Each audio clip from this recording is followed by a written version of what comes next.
એ તૂટવાની પીડા પોતાની આંખો સામે કોઈ પણ જ્યારે વ્યક્તિ જોતો હોય કે એનું ઇન્વેસ્ટમેન્ટ અહીંયા તૂટી રહ્યું છે તો એ વખતે એમને શું થતું હોય, માનસિક રીતે કેટલા ભાગતા હોય પણ એમને ખબર પડે. આ કચ્છ યાત્રા અથવા કચ્છના એ નાના રિસોર્ટ્સ ચલાવતા લોકોની એમની સાઈડ ઓફ સ્ટોરી છે. તમે કેમેરો લઈને જશો ને તો નાનામાં નાનો વેપારી પણ તમારા સામે બોલવા નહીં આવે. હવે એને એમ થશે કે આ લોકો મને પણ હેરાન કરશે. તો આ સાચી જ હકીકત છે કે ક્યાં સુધી આપણે બોલશું નહીં.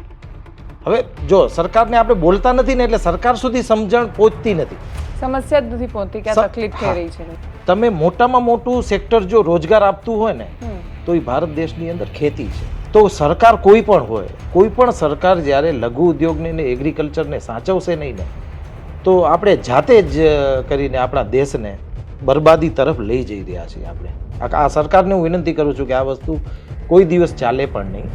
તો અમે ઘણા સમયથી ત્યાં આગળ અમે બિઝનેસ કરીએ છીએ કચ્છના રણોત્સવમાં. તો કેટલા સમયથી તો ચાલે છે ને આ વખતે સવારે 6 વાગે જો પ્રશાસનના જેસીબી આવી જાય 30-40 પોલીસવાળાની સાથે તો તમે કયા એંગલથી આપણે એમ વિચારી શકીએ કે આ ભારત દેશની અંદર અમે કંઈક દેશને સપોર્ટ કરી શકશે. ત્યાં જે આ મિડલ ક્લાસના લોકો જે ફરવા માટે આવે છે ને એમને આ જ રિસોર્ટ પોસાય છે. ગવર્મેન્ટની જે મોટી 10 સિટી છે એના ભાડા 20,000થી તો ચાલુ થાય છે. તો આ ભારત દેશની અંદર એવી જનતા છે કે જે એક દિવસનું ભાડું 20,000 રૂપિયા રૂમના ખર્ચી શકે નથી. સ્થાનિક લોકોમાં બહુ જ રોજગાર મળ્યો છે. અમે એમ કહીએ છીએ મોદી સાહેબે જો આ ભૂકંપ પછી આટલું ડેવલપમેન્ટ ના કર્યું હોત તો આજે કચ્છની હાલત બહુ ખરાબ હતી. આપણા જે મોદી સાહેબ છે ને એ એકદમ માસ્ટર માઇન્ડ છે માર્કેટિંગમાં, જોરદાર માર્કેટિંગ કરે. જ્યારે ભારત દેશ તરીકે ઓળખાતો હતો એ છેલ્લા કેટલાક સમયથી મોદી સાહેબનો દેશ તરીકે ઓળખાય છે. બેન તમે વિચારો તો ખરા કે આપણો દેશ જે આજે એક સમયે કરોડપતિ જ હતા, આપણે તો બધા કરોડપતિ કહેવાય, સોનાની ચીડિયા હતી આપણો ભારત દેશ. તો ધીમે ધીમે કરીને કેમ આટલી હદ સુધી આપણો મિડલ ક્લાસ જે છે એ ખલાસ થઈ ગયો. તો આ વસ્તુ ખરેખર બહુ ગંભીર છે. જો આપણે વિચારીએ નહીં તો આપણે ક્યાંક ને ક્યાંક જવાબદાર છીએ. ક્યાંક ને ક્યાંક પ્રશાસન તરફથી આ ઉદ્યોગ જે છે નાના વેપારી છે એટલે એનો મતલબ એ જ છે કે આ લોકો ચોર છે. તો અમે ચોર કઈ રીતે થયા? અચ્છા, એટલે પ્રશાસન એ રીતે જુએ છે, એ રીતે જ જોવે છે. કેવી રીતે આ બધું પોસિબલ? અચ્છા, એટલે દર 15 દિવસે રિન્યુ કરાવવાની? દર 15 દિવસે રિન્યુ કરાવવાની. ઓહો, પણ આ જે મોટી 10 સિટી છે એ તો અમુક વર્ષ માટે આપે છે. એમને તો કાંઈ હોતું જ નથી મેડમ. એમને તો લાલ જાજમ પાથરેલી હોય, એમના માટે કાંઈ નિયમ કાયદા કોઈ લાગુ જ નથી પડતા. એમને તો 5 વર્ષ 3 વર્ષ 7 વર્ષ એવી લીઝ જ આપી દેવામાં આવે. બહુ જ ત્યાં આગળ કચ્છની અંદર એટલી બધો રોજગાર ઊભો થયો છે કે રણોત્સવ જ્યારે 4 મહિના ચાલે ને તો 4 મહિનામાં આખા વર્ષનો બિઝનેસ કરી જાય છે બધા. અને ત્યાંના સ્થાનિક લોકો એટલા સુખી થઈ ગયા છે. તો એ લોકો મોદી સાહેબનો આભાર માને જ છે, પણ છતાં નીચે આ શું સિસ્ટમ ચાલી રહી છે ને એ ત્યાંના સ્થાનિક લોકો પણ સમજી નથી શકતા.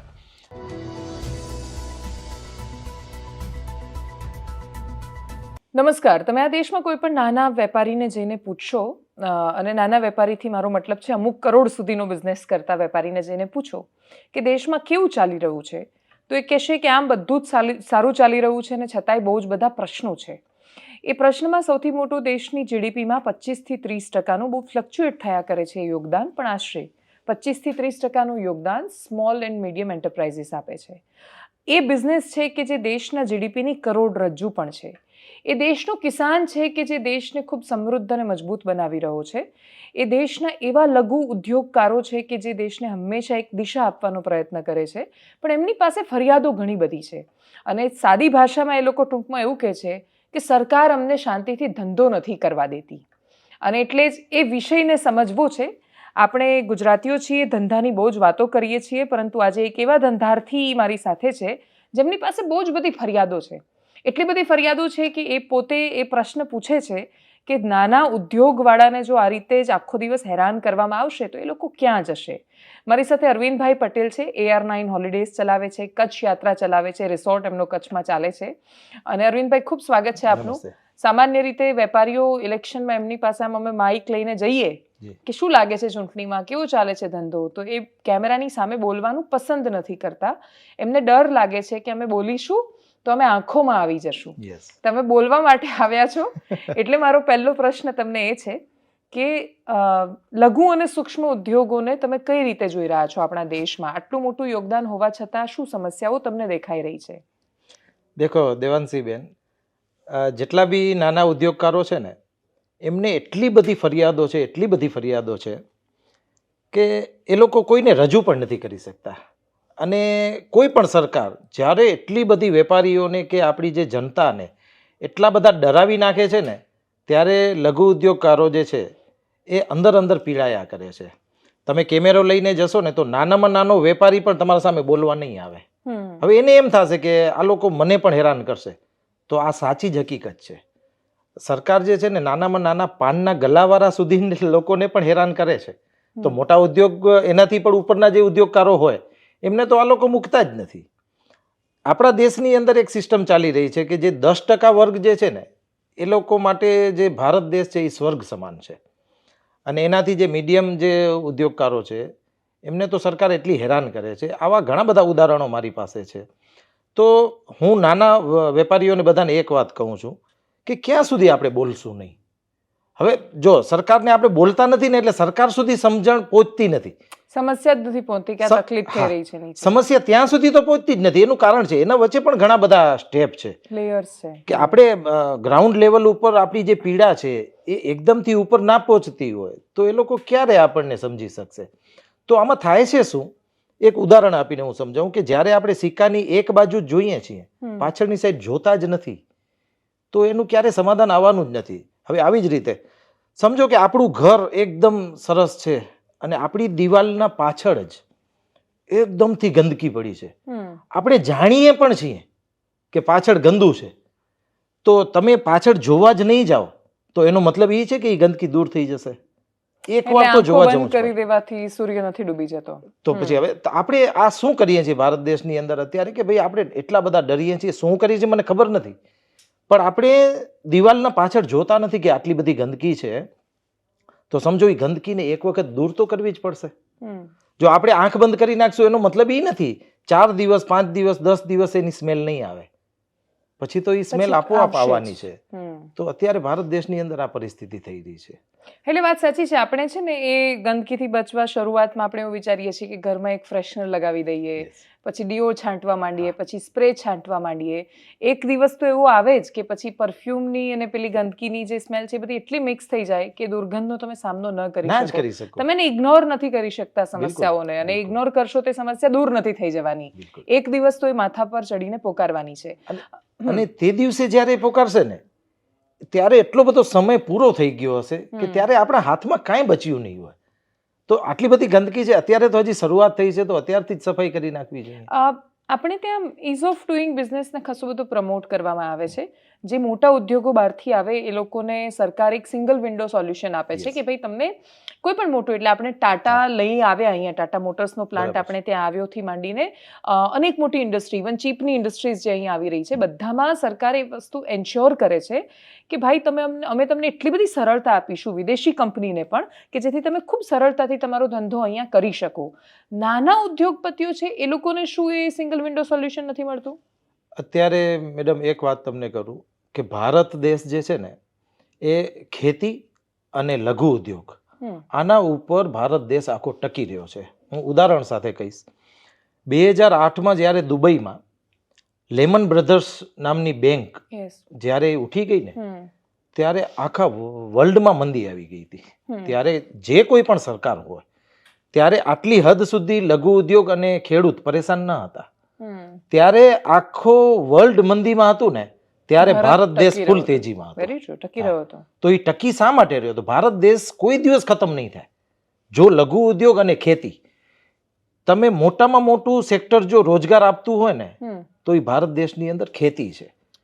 અત્યારે પણ ખેતીની અંદર માણસો કામ કરવાવાળા મળતા નથી, તો એ લોકોને સૌથી વધારે રોજગાર આપતું જો આપણું જે સિસ્ટમ હોય તો એ ખેતી છે. એના પછી લઘુ ઉદ્યોગ.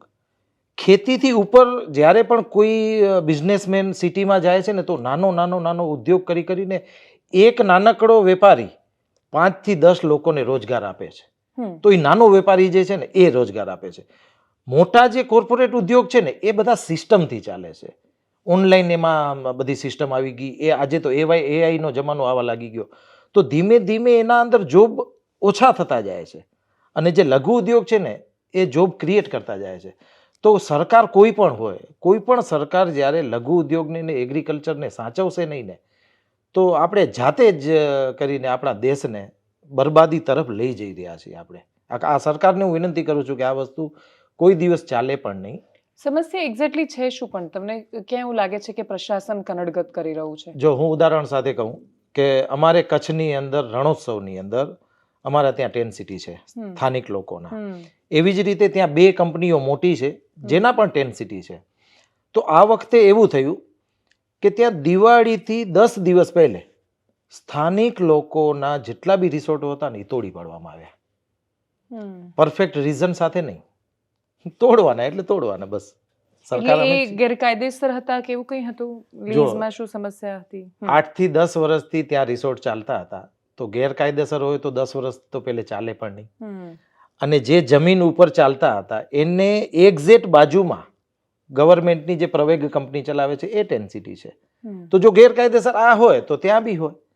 અને આપણા પાસે તો 8-10 વર્ષના બધા અમે જે ગવર્મેન્ટને પેમેન્ટ ભરીએ છીએ, જે ચલણ ભરીએ છીએ, એ બધા અમારા પાસે પ્રૂફ છે. આ વખતે અમને એવું લાગ્યું કે આ વખતે ગવર્મેન્ટ અમારી લીઝ જે છે એ રિન્યુ શા માટે નથી કરતી. તો અમે પર્સનલી કલેક્ટર સાહેબને મળવા બી ગયેલા. તો કલેક્ટર સાહેબે એમ કીધું કે આ વખતે લીઝ રિન્યુ નહીં થાય, અમે અહીં કોરિડોર બનાવવાના છીએ.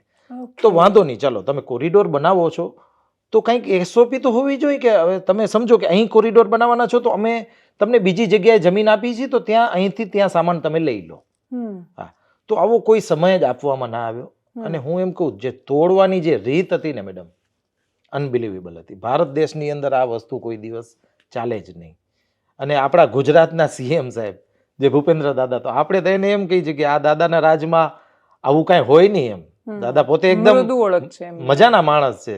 એમને આપણે આ વાત કરી તો ખરેખર એમને દયા આવી જાય કે જે રીતે ત્યાં રિસોર્ટને તોડવામાં આવ્યા.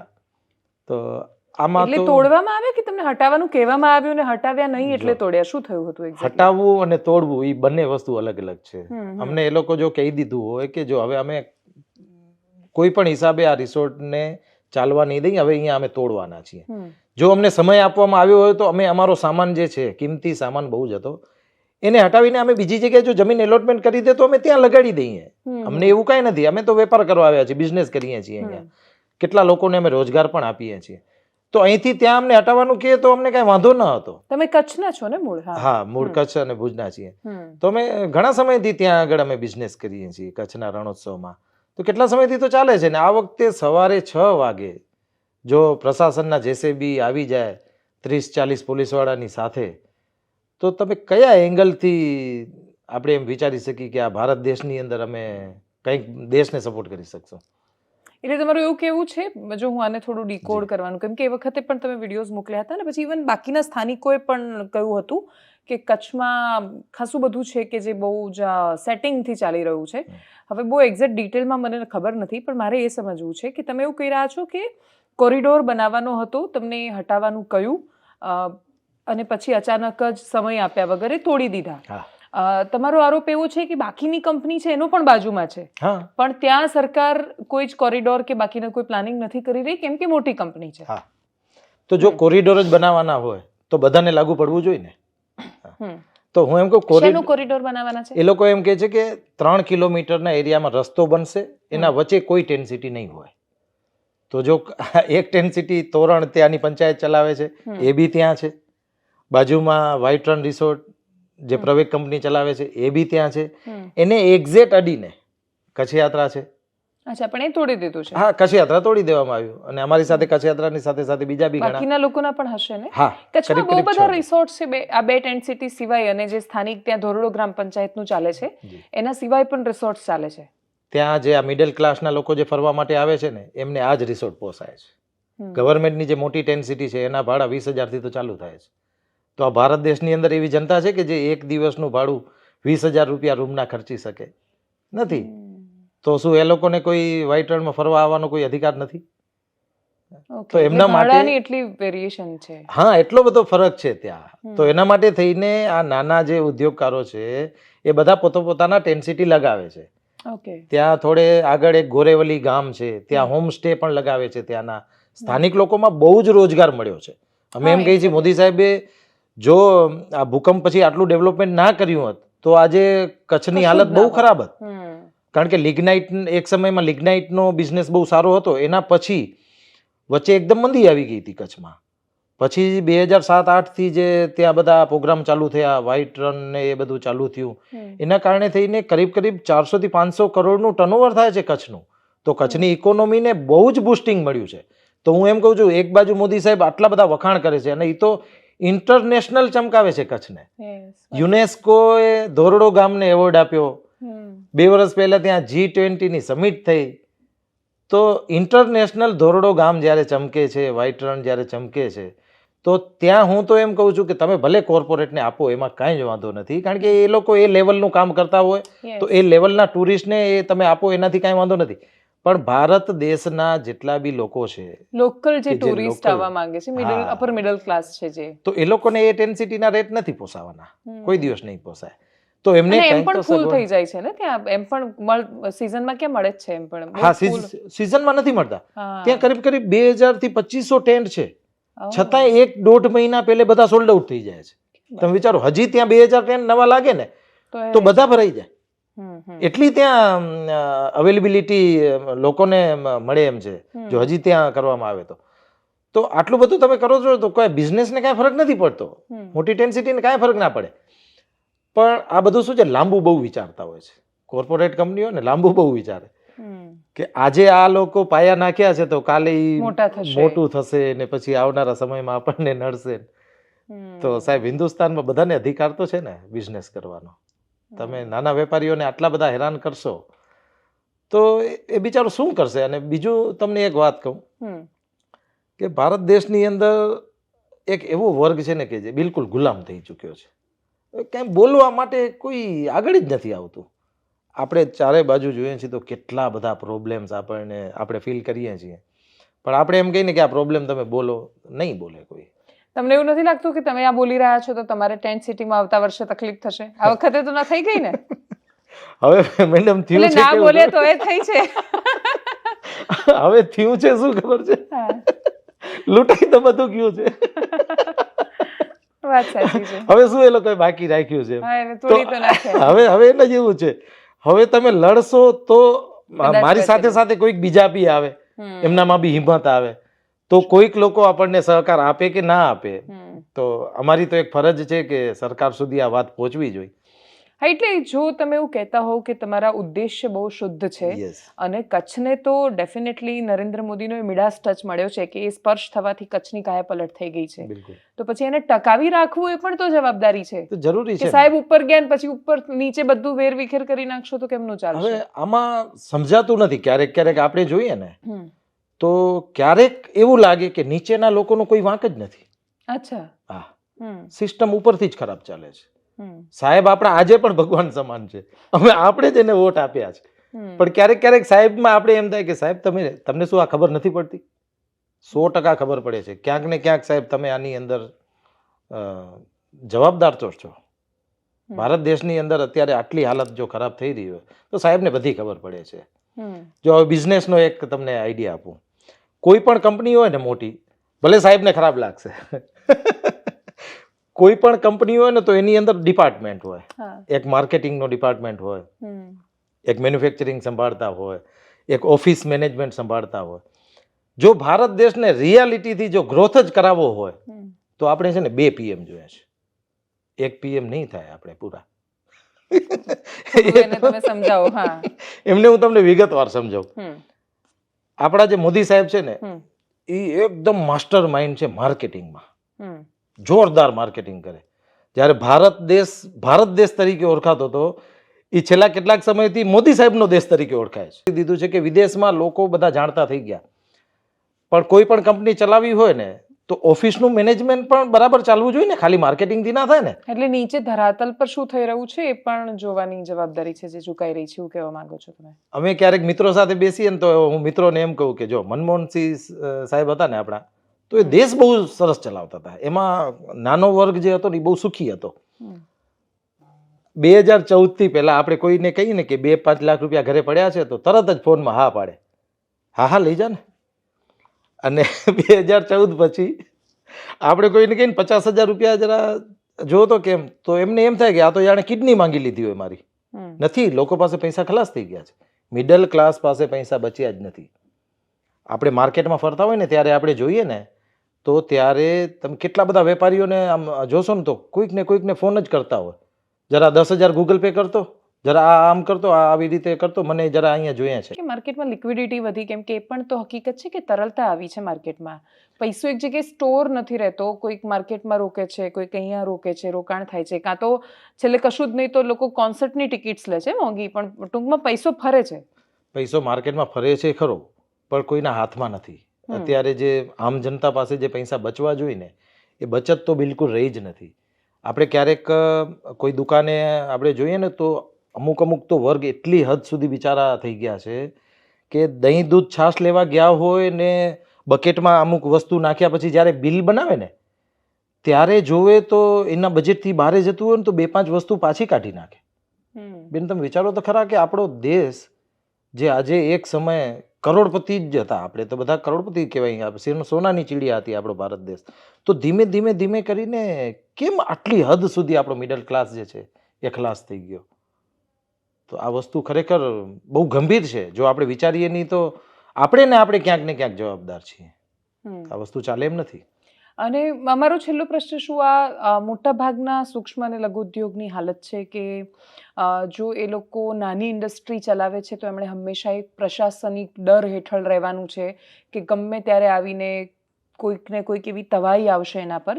કેમ કે બીજી બાજુ સવાલ એ પણ છે કે જે લોકો ખૂબ પ્રામાણિકતાથી બિઝનેસ કરે છે એ લોકોને ક્યાં કોઈ સંસ્થાઓ નડી રહી છે, જીએસટી કે આઈટી કે બીજી કોઈ? જો ભારત દેશના લોકો છે ને એકદમ હિંમતવાળા છે. ભારત દેશને કદાચ સિસ્ટમ તરફથી સપોર્ટ ના મળે ને તોય વાંધો નથી, પણ પ્રશાસન તરફથી જ્યારે તકલીફ આપવામાં આવે છે ને ત્યારે જે નાના વેપારી છે ને એ બહુ દુઃખી થાય છે. હું એમ કહું છું કે તમે સપોર્ટ ના આપો તો કાંઈ જ જરૂર નથી. અત્યારે ભારત દેશના લોકો એટલા હિંમતવાળા છે, એટલી મહેનતુ છે કે પોતે જાતે જ એટલા મોટા કારોબાર ઊભા કરી દેશે કે આપણા ભારત દેશની જે જીડીપી છે ને એમાં એ લોકો સહયોગ કરશે. હવે જ્યારે આપણે કોરોના કાળ થયો ને તો ત્યારે કોરોનાની અંદર મોટા દેશ જે છે ને બિલકુલ બંધ થઈ ગયા હતા. તો ભારત દેશની અંદર એક જે ખેતી જે છે એક આ પૂરેપૂરું કોરોનાના સમયમાં ખેતી ચાલુ હતી. વાત સાચી, ખેતીના કારણે આપણે સરસ ટકી શકીએ. એના કારણે આપણે ટકી શક્યા. અને લઘુ ઉદ્યોગ એવા છે કે કોઈ પણ વેપારી સરકારને કમ્પ્લેન ના કરી કે ભાઈ તમે અમને કંઈક સહાય આપો, કારણ કે બધા દેશોની આ એક સરકારની તો જવાબદારી જ બને છે કે એમને સહાય કરવા માટેની. તો કોઈએ સહાય ના આપી, ઉલટાનું સામે પીએમ કેર ફંડમાં ફંડ આપ્યું. શું કર્તવ્ય સમજીને. તો એટલા બધા વેપારીઓ સારા છે, તો હવે સારા વેપારીઓને તમે શા માટે આટલા હેરાન કરો છો? તો આ તો નહીં, એટલે મારો પ્રશ્ન એવો હતો કે જે લોકો ખૂબ પ્રામાણિકતાથી બિઝનેસ કરી રહ્યા છે શું એ લોકોને પણ કોઈ હેરાનગતિ થઈ રહી છે? અને બધા સેક્ટરમાં આવું થઈ રહ્યું છે એવું કહેવા માંગો છો તમે? દરેક સેક્ટરને તમે જોઈ લેજો, ક્યાંક ને ક્યાંક પ્રશાસન તરફથી આ ઉદ્યોગ જે છે નાના વેપારી છે એટલે એનો મતલબ એ જ છે કે આ લોકો ચોર છે. તો અમે ચોર કઈ રીતે થયા? અચ્છા, એટલે પ્રશાસન એ રીતે જુએ છે? એ રીતે જ જુએ છે. મોટો વેપારી આવશે ને તો કલેક્ટર સાહેબ ઊભા થઈ જશે એને વેલકમ કરવા માટે, અને નાનો વેપારી એમને મળવા જશે ને તો 2 દિવસ સુધી ટાઈમ નહીં આપે. અને જ્યારે આપણે કંઈક પ્રશ્ન લઈને જઈએ તો એમ સમજતા હોય કે તમે તો આટલું મોટું કમાવો છો તો અમારું શું? તો તમે તો સાહેબ અમારા સિસ્ટમનો એક ભાગ છો. તમને તો એવા ટ્રેનિંગ સેશન ગોઠવવા જોઈએ કે સાહેબ આવી રીતે બિઝનેસ કરવા માટે સરકાર તમને આ મદદ કરશે, તમને આટલી ફેસિલિટી આપશે. તો હું એમ કહું એ ના કરો તો કાંઈ નહીં, પણ તમે શાંતિથી બિઝનેસ તો કરવા દો. તમે શા માટે હેરાન કરો છો? આટલા બધા ત્યાં આગળ બધા રિસોર્ટવાળાને પરેશાન કરવામાં આવ્યા. એવા હું ખાલી રિસોર્ટની વાત નથી કરતો, પૂરા દેશમાં આને આ સિસ્ટમ ચાલી રહી છે. તો નાનો વેપારી તો અત્યારે બહુ દુઃખી છે. ઓકે. અને આ ઇવન જે કચ્છમાં થયું, કચ્છ યાત્રાને લઈને કે બાકીના બધા સંદર્ભે એસઓપી કોઈ સરકારે આપેલી છે કે તમારી આટલી લીઝ છે આટલા સમયમાં પૂરી થશે, તો તમને ખબર જ હોવી જોઈએ કે લીઝ પૂરી થઈ રહી છે તો તમે અહીંયા રિસોર્ટ ના બાંધી શકો? શું એવી કોઈ ગફલત પણ થઈ હતી વેપારીઓ તરફથી? જો સરકાર જે કાંઈ પણ સિસ્ટમ બનાવે છે ને અત્યારે એના અંદર એવા પોઈન્ટ મૂકેલા જ હોય કે તમે એના સામે તો આવી જ ના શકો. હવે એનામાં એવું હોય કે 15 દિવસની એ લોકો પરમિશન આપે. અચ્છા, 15 દિવસની પરમિશન દર 15 દિવસે રિન્યુ કરવાની. તો અમે બધા કરી પણ છીએ. પણ એમાં એવા પોઈન્ટ લખેલા હોય કે આ 15 દિવસ પછી તમને પાછી અમને જમીન આપી દેવાની જેવી હતી ને એવી. કેવી રીતે આ બધું પોસિબલ? અચ્છા, એટલે દર 15 દિવસે રિન્યુ કરાવવાની? દર 15 દિવસે રિન્યુ કરાવવાની. ઓહો, પણ આ જે મોટી ટેન્સિટી છે એ તો અમુક વર્ષ માટે આપે છે. એમને તો કાંઈ હોતું જ નથી મેડમ. એમને તો લાલ જાજમ પાથરેલી હોય, એમના માટે કાંઈ નિયમ કાયદા કોઈ લાગુ જ નથી પડતા. એમને તો 5 વર્ષ 3 વર્ષ 7 વર્ષ એવી લીઝ જ આપી દેવામાં આવે. કેમ કે ઇવન બીજા પણ 1-2 ટેન્ટ અથવા જે રિસોર્ટ્સ જે ગુજરાત ટુરિઝમ સાથે બનાવે એ લોકોને પણ મોટા હતા થોડા, એ લોકોને પણ એ સમસ્યા થઈ કે એમનું એ જ છે કે અમે ઇન્વેસ્ટમેન્ટ કરી રહ્યા છીએ કોઈ જગ્યાએ. જેમ કે આઈ થિંક એક માધવપુરના દરિયા કિનારે છે, ત્યાં પણ એ જ સમસ્યા છે કે કોઈ વ્યક્તિ છે એણે પોતાના 10 કરોડ ઇન્વેસ્ટ કર્યા તો એને તમારે એટલીસ્ટ 10 વર્ષ ત્યાં રિસોર્ટ ચલાવવા દેવો પડે તો એ એમાંથી બહાર નીકળે. અને કાં તો પહેલી જ વાર પરમિશન ન આપવી જોઈએ. હા, તો એ માણસ ઇન્વેસ્ટ ના કરે, ઇન્વેસ્ટમેન્ટ જ ના કરે, એમનો પોતે ક્યાંક બીજી જગ્યાએ રસ્તો શોધી લે. છેલ્લે કઈ નહીં એફડી કરી દેશે 10 કરોડની. કાંઈ પણ વસ્તુ છે એમ કે જો ભારત દેશ આટલો મોટો દેશ છે, કાંઈ પણ કરી શકશે. પણ હું એમ કહું છું કે તમે એમને પહેલે પરમિશન આપો છો, તમે જાણો જ છો કે આ ભાઈએ કેટલું ઇન્વેસ્ટમેન્ટ કરેલું છે, એ ઇન્વેસ્ટમેન્ટનું વળતર હજી મળ્યું નથી ને તમે એને સતત પરેશાન કર્યા. રોજગારી પણ ત્યાં પેદા થતી હશે ને, સ્થાનિકો કામ કરે છે ત્યાં બધા. બહુ જ ત્યાં આગળ કચ્છની અંદર એટલી બધું રોજગાર ઊભો થયો છે કે રણોત્સવ જ્યારે 4 મહિના ચાલે ને તો 4 મહિનામાં આખા વર્ષનો બિઝનેસ કરી જાય છે બધા. અને ત્યાંના સ્થાનિક લોકો એટલા સુખી થઈ ગયા છે તો એ લોકો મોદી સાહેબનો આભાર માને જ છે, પણ છતાં નીચે આ શું સિસ્ટમ ચાલી રહી છે ને એ ત્યાંના સ્થાનિક લોકો પણ સમજી નથી શકતા. અને થાય છે શું, સરકાર ક્યાંક ને ક્યાંક કેવી રીતે પરેશાન કરે છે, જે ગવર્મેન્ટની જે ટેન્ટ સિટી હોય ને એ સરકાર પોતાના ખર્ચે બનાવ્યા હોય. હા, પોતાના ખર્ચે બનાવી અને આ લોકોને ચલાવવા માટે આપી દે. તો અમે તો અમારા પોતાના ખર્ચે બનાવીએ છીએ છતાંય અમને ચલાવવા માટે નથી આપવામાં આવતા, અમને બધી રીતે પરેશાન કરવામાં આવે છે. તો હું એમ કહું છું કે સરકાર તમે પોતે બનાવીને આ લોકોને આપો છો, તમે એને એટલી સગવડ આપો છો તો એટલીસ્ટ અમને તમે બનાવીને ના આપો તો કાંઈ નહીં, અમે અમારા ખર્ચે બનાવીએ છીએ તો અમને શાંતિથી ચલાવવા તો દો. બિલકુલ. Thank you so much Arvindbhai four joining અસ. અને આવા બધા પ્રશ્નો પર વાત કરતા રહીશું તમારી સાથે. આ કચ્છ યાત્રા અથવા કચ્છના એ નાના રિસોર્ટ્સ ચલાવતા લોકોની એમની સાઈડ ઓફ સ્ટોરી છે. સિક્કાની બીજી બાજુ પ્રશાસન કહી શકે એ શું હશે એ ખબર નથી મને અત્યારે, પણ મને એટલું સમજાઈ રહ્યું છે કે જો તમે ઇનકેસ જો સરકાર આને ચોરી પણ માની રહી છે કે ભાઈ તમારી લીઝ પૂરી થઈ ગઈ હતી ને આ થયું વગેરે, તો પણ તમે મોટી ચોરી કરો તો સરકારને વાંધો નથી, પણ જો નાની જમીનને નાની લીઝ પૂરી થઈ છે ને ત્યાં બનેલો છે તો એને તોડી નાખશે. એટલે આ જે છે કે તોડી નાખવું, દબાણ, ગમે ત્યારે જઈને બુલડોઝર ફરી દેવું, એ કોઈ ક્રાંતિની નિશાની નથી. એટલા માટે નથી કેમ કે એ તો જે બનાવે છે એને ખબર પડે કે બને કેવી રીતે છે. એ તૂટવાની પીડા પોતાની આંખો સામે કોઈ પણ જ્યારે વ્યક્તિ જોતો હોય કે એનું ઇન્વેસ્ટમેન્ટ અહીંયા તૂટી રહ્યું છે તો એ વખતે એમને શું થતું હોય, માનસિક રીતે કેટલા ભાગતા હોય પણ એમને ખબર પડે. અપેક્ષા રાખીએ કે ઉપર સુધી એ નાની નાની વાતો અને નાની સંવેદનાઓ છે પહોંચી શકે જેથી એની અસર જોવા મળે કે નાના માણસોને પણ વેપાર કરવાનો હક છે અને એ લોકો વેપાર કરવામાં જો કોઈ એસઓપી ફોલો નથી કરી રહ્યા તો સરકાર એન્શ્યોર કરાવે કે એસઓપી ફોલો થાય. પણ જો આ રીતે કરવામાં આવશે અને આટલો ભેદભાવ કરવામાં આવશે તો કેવી રીતે ટકી રહેશે સ્મોલ એન્ડ મીડિયમ એન્ટરપ્રાઇઝીસ? એનો જવાબ આપીશું. નમસ્કાર.